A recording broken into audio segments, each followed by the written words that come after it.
10장은 9장과 바로 연결해서 이어지는 사건입니다. 그 시작이 그 임봉한 자는이라고 해서 이제 10장 1절부터 27절까지 이름들이 쭉 기록됩니다. 여기서 임봉했다라는 것은 지금으로 얘기하면 서명한 자는, 사인한 자는, 내가 이걸 지키겠습니다라고 서명하는 것, 그게 임봉했다라는 뜻입니다.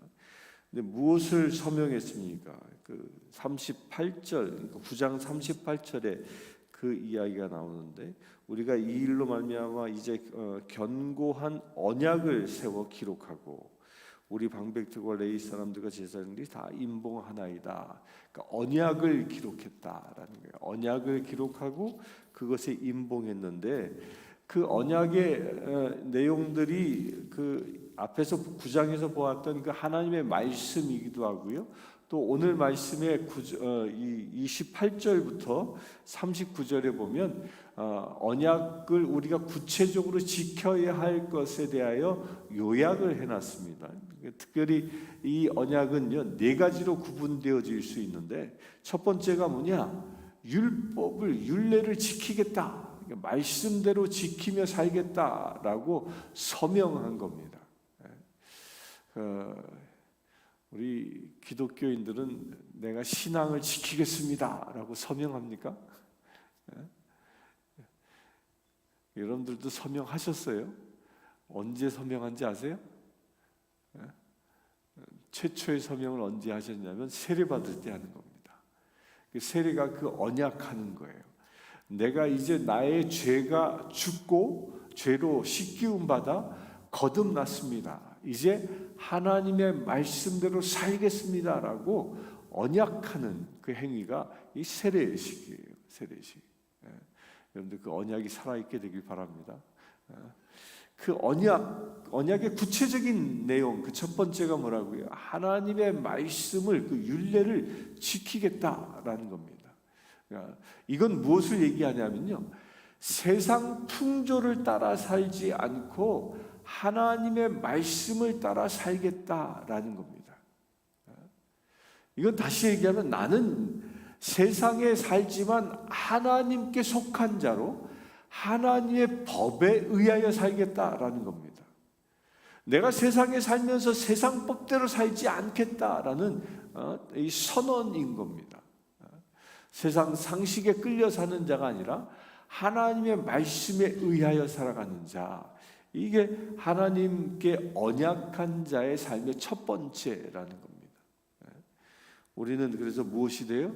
하늘에 속한 자가 되는 것입니다. 말씀을 지키며 사는 자. 두 번째가 뭐냐? 통혼하지 않겠다. 이게 30절에 나오죠. 우리의 딸들을 이 땅의 백성들에게 주지 아니하고 우리의 아들들을 위하여 그들의 딸들을 데려오지 아니하며, 어제도 잠깐 이 얘기를 했는데, 이 통혼하지 않는다라는 게 무슨 의미예요? 이거는 불신자와 짝짓지 않겠다라는 이야기입니다. 이건 사도 바울도 나중에 고린도서에도 강조하죠. 너희는 불신자와 짝짓지 말라. 왜 불신자와 짝짓지 말라고 합니까? 불신자와 짝을 짓게 되면 그가 가지고 있는 우상을 그대로 가져오기 때문에 그래요. 우리 한 집안에서요, 한 교회를 섬긴다는 게 얼마나 큰 축복인지 모릅니다. 그게 불신자를 들여오지 아니하는 겁니다. 그러니까 이 이스라엘 백성들이 이제 말씀을 에즈라로부터 쭉 그 대성회를 통하여 들었잖아요. 말씀을 깨달았잖아요. 깨닫고 나니까 우리가 바벨론으로부터 그 엄청난 노예 생활을 당한 하나님의 백성임에도 불구하고 저 불신자들, 이방신을 섬기는 이들의 종로로 타게 된 이유가 다른 데 있지 않았구나. 우리가 하나님을 거역하고 예루살렘 성전에 우상을 세우고 또한 이방 백성들을 아내로 삼아 그들이 가지고 온 모든 우상들을 우리가 섬겼기 때문에 하나님은 우리를 심판하신 것이구나라는 걸 깨닫게 되는 거죠. 그래 모든 우상을 철폐하는 그 첫 번째 단계가 뭐냐? 이방, 우상을 숭배하며 살았던 이방인들을 나의 아내, 나의 이 며느리로 삼지 않고 나의 사위로 삼지 않는다라는 겁니다. 그래서 우리가 이것도 우리가 지켜야 합니다. 여러분들 자녀들을 또 손주들을 결혼시킬 때 원칙을 딱 정해야 돼요. 불신자와 짝짓지 말라. 그 한국에서 이 교회 협의회인가요? 거기서 이 통계를 교회 성장 연구소네 거기서 통계를 낸 게 있는데 연애할 때 불신자와 연애해 가지고 결혼해서 결혼한 커플들 가운데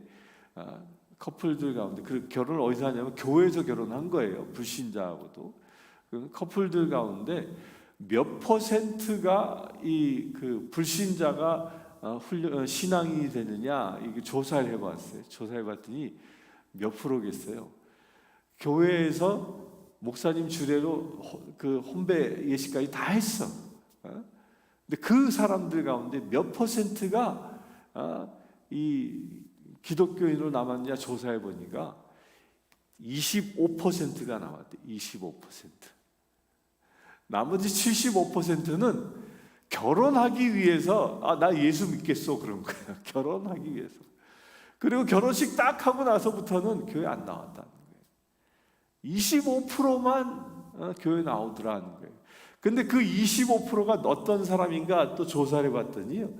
그 25%는요.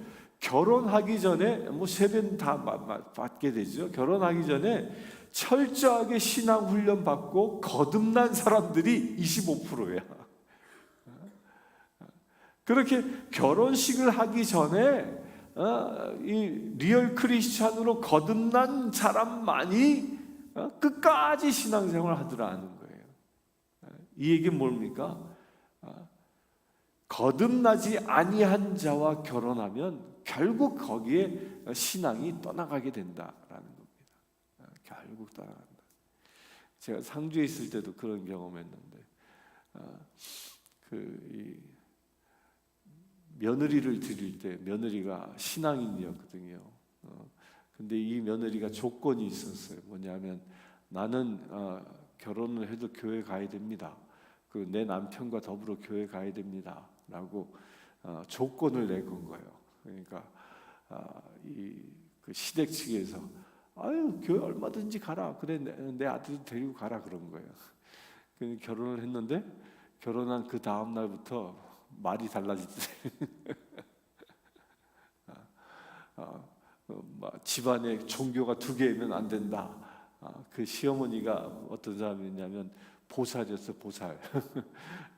그 절에 다녔는데 아주 이상한 절에 이렇게 막 무속과 비슷한 그런 절에 열심히 그냥 다니는 그런 보살이었는데 결국 며느리를 교회 못 나가게 하고 박해하고 막 그랬거든요. 이게 불신자와 짝을 짓게 되면 그런 신앙적인 어려움을 겪게 된다는 거예요. 그래서 우리 집안에 믿음의 정통을 지키려면 불신자와 내 자식이 내 손주들이 연애한다 그러면요 결혼하기 전에 거듭나게 만들어야 돼. 그렇지 않고 결혼하게 되면 문제가 꼭 생긴다는 거죠. 이스라엘 백성들이 그것을 결단한 것입니다. 그리고 세 번째로 무엇을 결단하냐면 이 31절에 안식일과 안식년을 지키겠다라고 얘기합니다. 안식일을 지키는 것이 얼마나 중요한가. 우리가 다니엘서를 보면서도 공부했고요. 에스라서를 보면서도 공부했죠. 이 안식일을 지키는 것, 이게 신앙생활의 기본 중의 기본이라는 거예요. 이스라엘 사람들이 왜 우리가 하나님께로부터 심판받았는가? 우리가 말씀대로 살지 않았기 때문에 그 중에 제일 중요한 게 뭐예요? 안식일을 지키지 않았기 때문이라는 거예요. 그래서 그들 안식일을 회복하게 되어지고 이들이 안식일을 회복하면서 이제 나중에 이 중간 시대 때 이 안식일을 더 철저하게 지키기 위한 운동들이 일어납니다. 그때 그 안식일을 철저하게 지키기 위해서 일어난 그 운동의 그 핵심 그 운동원들이 누구냐면 그 사람들이 바리새인들이 바리새인들. 예수님 시대 때는 바리새인들이 아주 나쁜 사람처럼 돼 있지만 실제는 그들의 처음 정신은요, 안식일을 목숨보다 더 귀하게 지키자, 이걸 결의한 사람들. 그렇게 안식일의 회복을 중요한 신앙의 회복의 덕목으로 삼았다는 거죠. 그러면서 7해마다 땅을 시기하고 모든 빚을 탕감하리라. 이게 안식년의 회복이죠. 이스라엘 그 모세 율법에는 안식일은 뭐죠? 7일 만에 7일째 되는 날 하나님께 예배하는 날이고 쉬면서, 그리고 7년째 되는 날은 안식년이라 해서 모든 땅을 땅에 농사를 짓지 않습니다. 휴경합니다. 휴경. 그래서 지력을 회복하게 하고요. 또 안식년에 또 뭐 하냐면 빚을 진 자의 빚을 탕감시킵니다. 또 노예로 팔려온 사람, 노예로, 그러니까 옛날에는 빚을 못 갚으면 자기 딸을, 자기 아들을 노예로 줬어요. 그렇게 노예로 줬는데 그 노예가 된 자를 회복시킵니다. 다시 자유인으로. 그게 안식년이에요. 그 안식년 7년이 7번 모이면 7, 7이 49 해가지고 50회째 되는 해, 그걸 보고 희년이라고 그래요. 희년. 그 희년은요, 모든 토산들이 다 원래 주인으로 돌아가는 겁니다. 뭐 종이 자유함을 얻고 빚을 탕감하는 것뿐만 아니라 모든 것들을 회복하는, 이 법을 우리가 지키겠소라고 얘기합니다. 특별히 오늘 이 말씀에 7회마다 안식년을 지키겠다라는 이 말은요, 무엇을 배경을 하고 있냐면 우리가 앞에서 보았던 5장, 이 느헤미야서 5장 3절에서 5절에 보면 이스라엘 백성들이 먹고 살기 어려우니까 빚을 지게 되고 또 자기 자식을 이 노예로 팔잖아요. 그것을 회복시키겠다라는 겁니다. 회복시키겠다.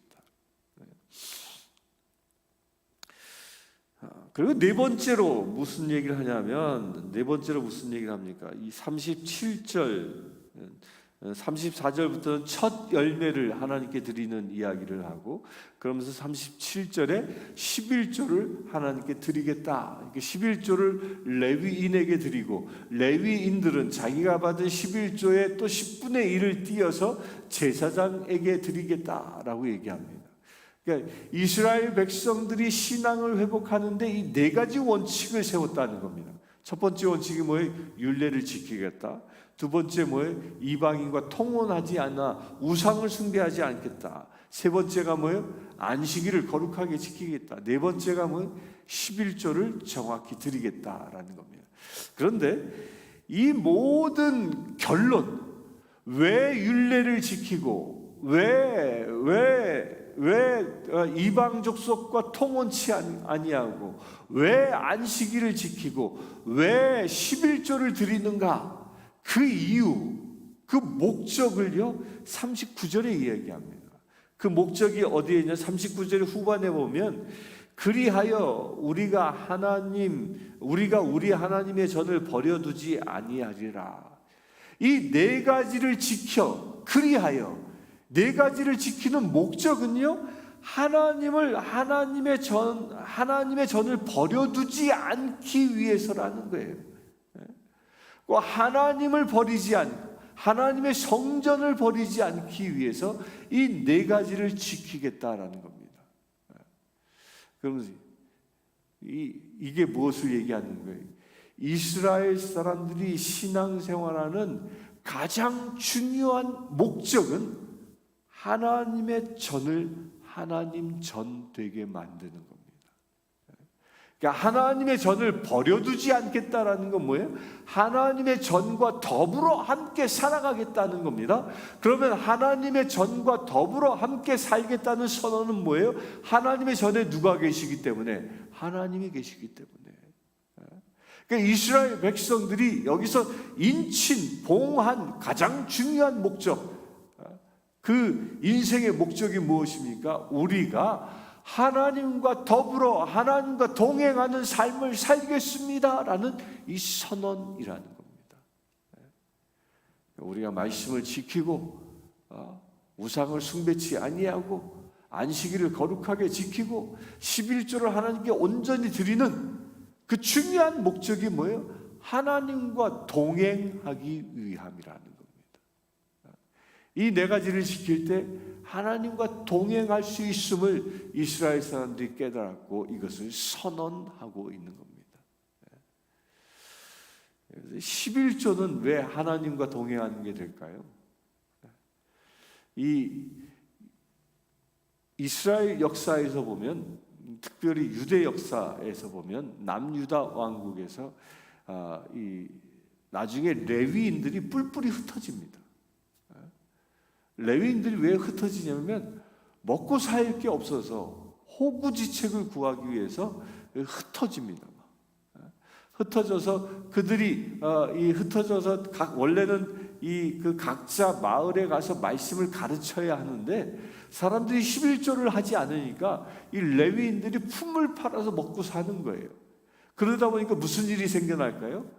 레위인이 해야 할 일은 이 성전에 배속된 사람 성전을 섬기고 각 지방에 흩어진 사람들은 그 각 지방에 흩어져 있는 사람들에게 말씀을 가르치는 것이 그들의 사명인데 사람들이 11조를 하지 않으니까 말씀을 가르치지 않고 먹고 살기 위해서 일을 해야 하는 거였던 거예요.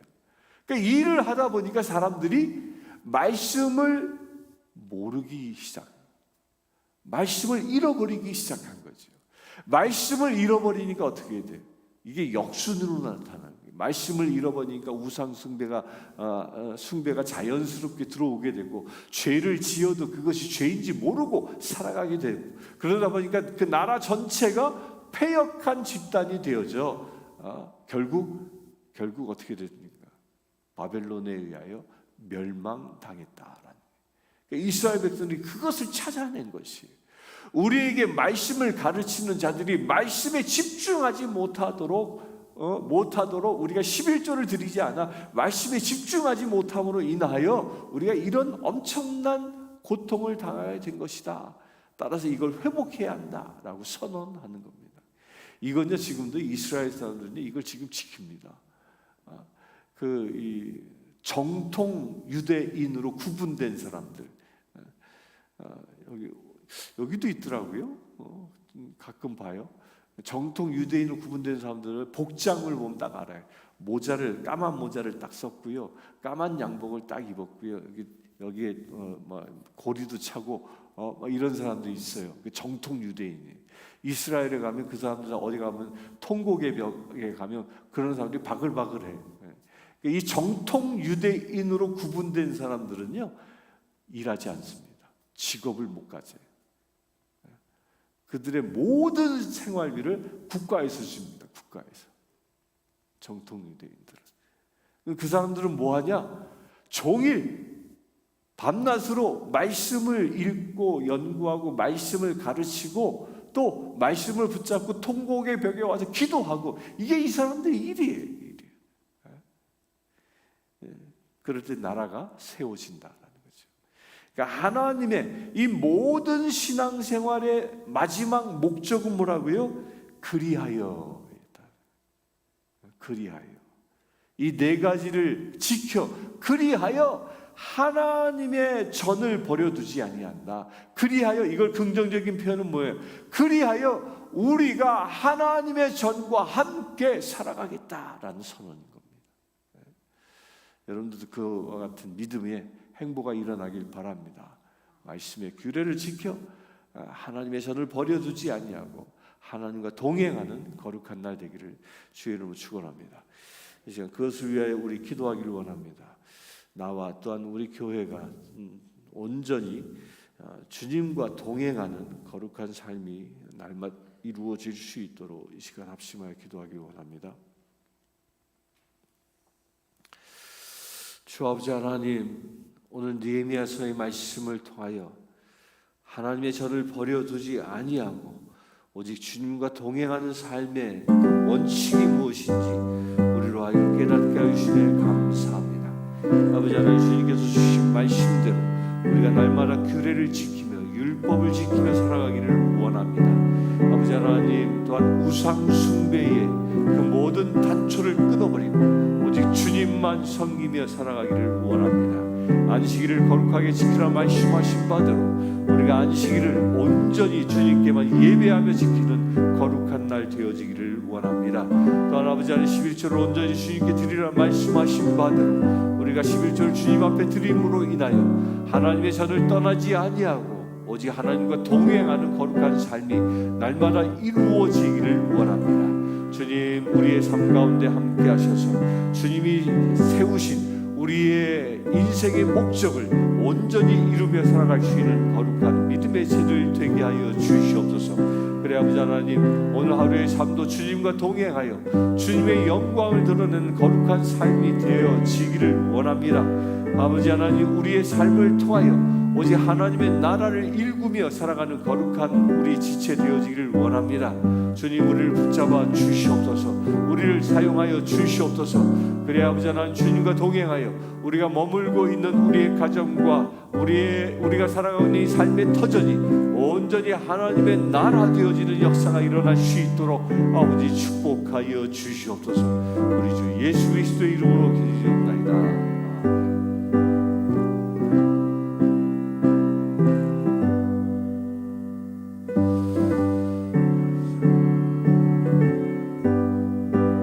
이번 주 토요일부터 있어요. 이틀간 있어요. 성령 강림절 특별 성회를 위하여 시간 기도하며 강사로 서게 되신 도치카 목사님 내외와 또한 우리가 그들을 통하여 선포되어진 말씀을 통해서 영의 양식을 또한 저들이 기도함으로 인하여 우리에게 하나님의 기름 부으심이 차고 넘칠 수 있도록 이 시간 합심하여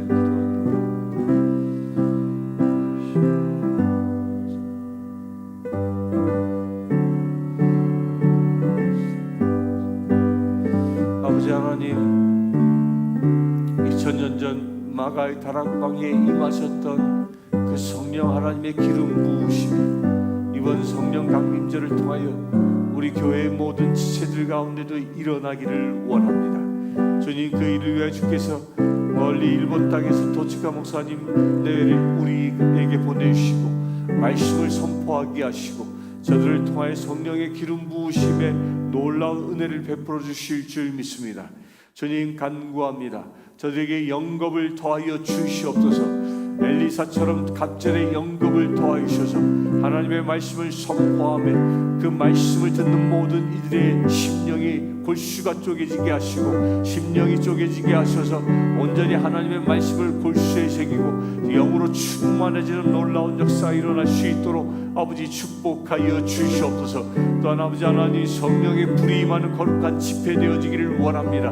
저들이 기도할 때에 손 얹어 기도할 때마다 우리가 안수하여 기도할 때마다 성령의 불이 임하게 하여 주시옵소서. 그래 기도받는 모든 이들이 뜨거워지게 하시고 성령의 불 그 도가니 가운데 머무를 수 있도록 아버지 축복하여 주시옵소서. 그래 모든 악하고 배역한 것들이 불타 사라지게 하시고 오직 성령의 뜨거운 가운데 머무를 수 있는 거룩한 믿음의 시간, 거룩한 거듭남의 시간 되어질 수 있도록 아버지 축복하여 주시옵소서. 또한 아버지 하나님, 병이 든 자가 있습니까? 병마가 떠나가게 하시고 귀신 들린 자가 있습니까? 귀신이 떠나가게 하시고 슬픔 가운데 있는 자가 있습니까? 기쁨으로 회복되게 하시고 근심 가운데 있는 자가 있습니까? 응답을 얻는 놀라운 역사가 일어나게 하여 주시옵소서. 그래 아버지 하나님, 모든 묶임들이 끊어지게 하시고 오직 하나님의 거룩한 임재가 나타나는 성이 되어질 수 있도록 아버지 축복하여 주시옵소서. 또한 아버지 간구합니다. 아버지 하나님, 부름받은 거룩한 이번 성회에 초청받은 우리 교회 모든 성도들이 참으로 이번 성회를 통하여 온전히 하나님을 만나는 놀라운 역사들이 일어날 수 있도록 아버지 축복하여 주시옵소서. 아버지 하나님, 우리 교회 모든 성도들이 아멘으로 화답하여 나오게 하시고 모든 성도들이 마음의 문이 열리게 하시고 모든 성도들이 그냥 성령 충만함을 받을 수 있는 거룩한 시간 되어질 수 있도록 아버지 축복하여 주시옵소서. 그래 아버지 하나님, 새로운 부흥의 시작을 알리는 종이 울리는 거룩한 시간 되어질 수 있도록 아버지 축복하여 주시옵소서. 또한 아버지 하나님, 이번 성령 강림절 통하여 이 땅에 있는 모든 살아있는 교회들이 깨어나게 하시고 온전히 성령의 불로 충만할 수 있는 거룩한 교회들 되어질 수 있도록 아버지 축복하여 주시옵소서. 우리 주 예수 그리스도의 이름으로 기도드리옵나이다.